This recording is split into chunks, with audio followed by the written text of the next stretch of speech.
ओम शांति।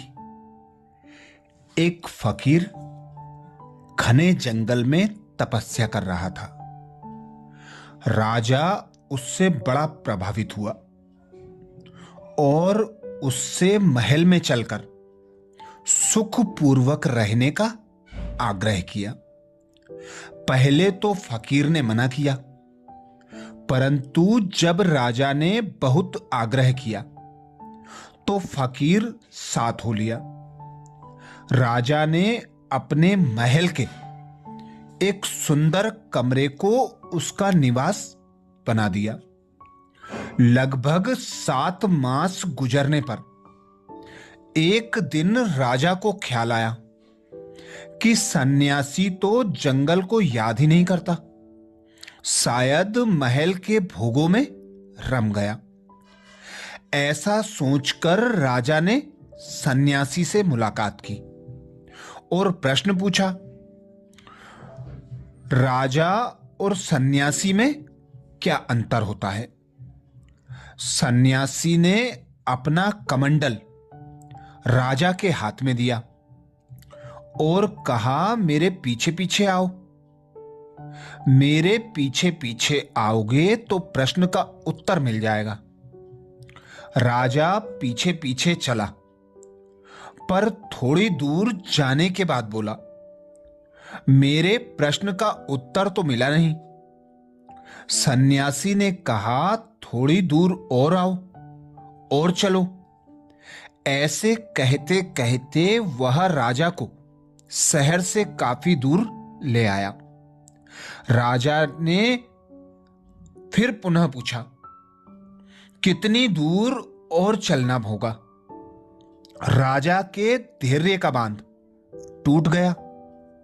कमंडल सन्यासी को देकर बोला, अब मैं वापस चला।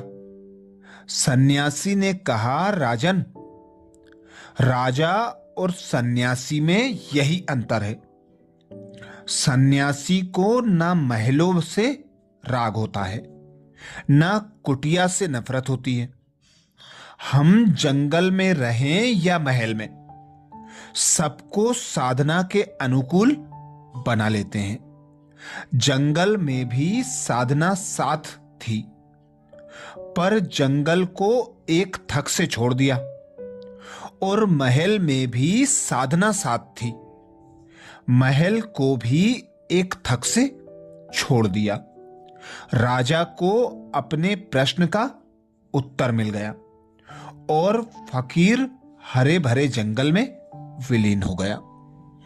अर्थात इस कहानी से हमें शिक्षा मिलती है कि जब कोई साधक होता है, कोई योगी होता है, तो वह साधनों के वशीभूत नहीं होता।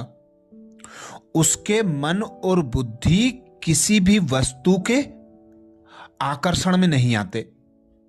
वो सदा साधना में लीन रहता है। ऐसे ही स्वयं भगवान निराकार पिता परमात्मा हम बच्चों को श्रीमत देते हैं, देह तथा देह के पदार्थों से स्वयं को उपराम कर लो। अब तुम बच्चों का यह अंतिम 84वां जन्म है। अब तुम्हें जाना है अपने घर मुक्ति धाम। तो मुक्ति धाम जाने के लिए बाबा पुरुषार्थ बताते, देह से, देह के पदार्थों से, देह के संबंधियों से, सुख सुविधा के साधनों से, कर्म के बंधन से भी खुद को मुक्त बना लो। अब एक मुझ पिता निराकार परमात्मा को याद करो।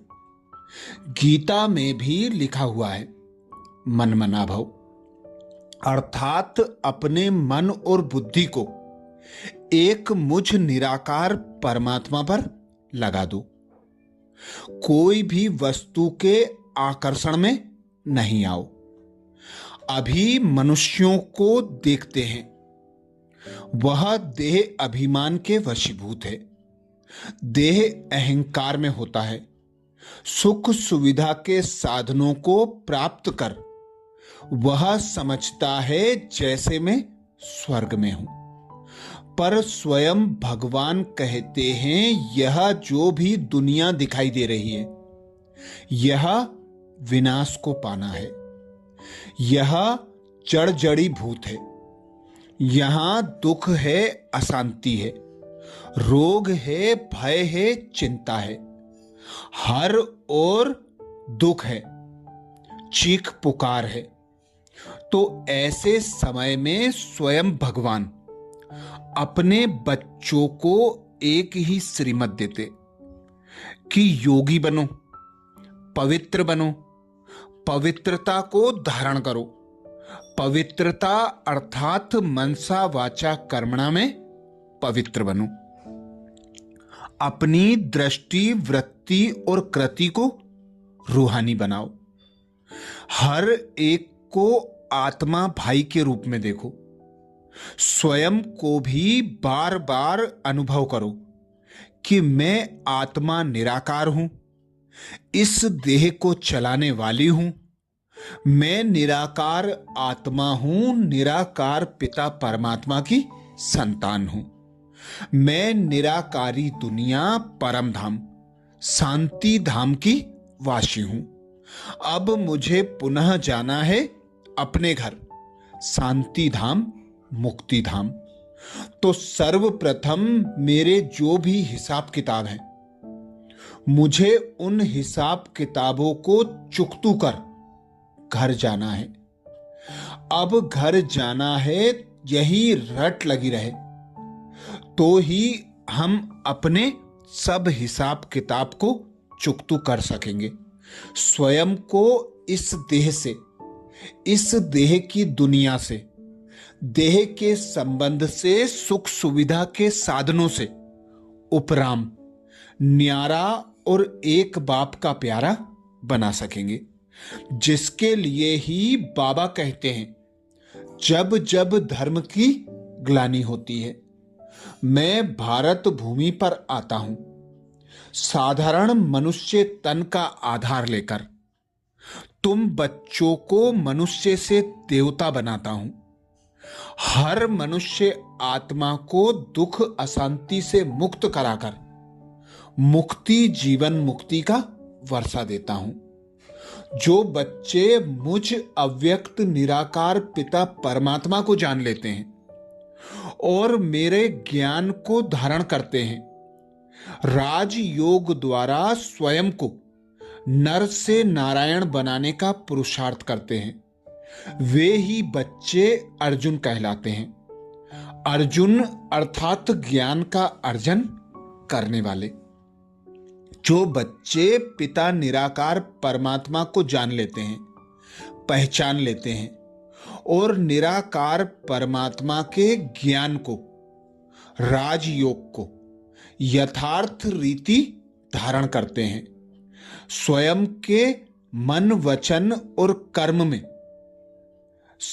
देवीय गुणों को धारण कर उन्हें प्रत्यक्ष करते हैं, ऐसे ही बच्चे सतयुग में उच्च पद को प्राप्त करते हैं। अच्छा, ओम शांति।